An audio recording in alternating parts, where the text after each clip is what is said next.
கர்த்தருடைய பரிசுநாமத்துக்கு கோடான கோடி நன்றி. போன வாரத்துக்கு முந்தின வாரம் வந்து என் பையன், இவன் பேர் ஜெரால்டு.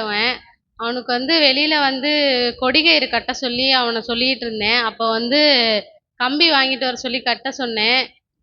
கட்ட போகிறதுக்கு இந்த பையன் ரவுண்டாக இருக்கவும் அதை கீழே உதறி விட்டா வந்து இப்போ நீட்டமாக ஆயிரும் அப்படின்னு சொல்லிட்டு கம்பியை எடுத்து கீழே உதறினா எகுத்தாப்புலே போஸ்ட்டு, பெரிய போஸ்ட்டு கம்பி எங்கள் வீட்டுக்கு எகுத்தாப்புல பால்கனியில் இருக்குது.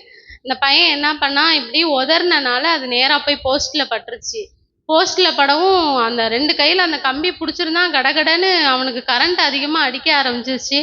அடித்தோடனே எம்மா எம்மா எம்மான்னு கத்தவும் நான் பயந்துக்கிட்டு என்ன பண்ணுறதுனே தெரில.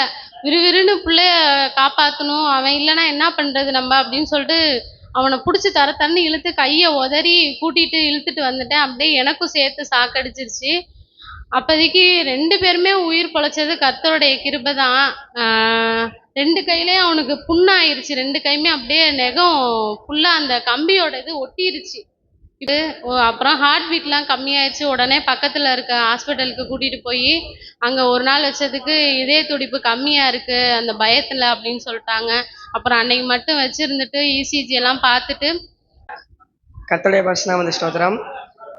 ஒரு வாரத்தில் கரண்ட் அடித்தப்போ வந்து ஈவிக்காரங்களாம் வந்து கேட்டாங்க, எப்படிப்பா தம்பி நீ உயிரோடு இருக்க, இது வந்து ஹை வோல்டேஜ் கரண்ட்டுப்பா, எப்படி நீ உயிரோடு இருக்கன்னு கேட்டப்போ வந்து கையில் ரொம்ப காயமாகவும் ஏசப்பாவோட கிருபையில தான் இப்போ நான் உயிரோடு இருக்கேன். கர்த்தருக்கு நன்றி.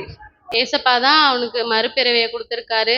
எங்கள் 2 பேர் தான் ஏசப்பா தான் காப்பாற்றினாரு. கர்த்தருக்கு கொடான கோடி நன்றி.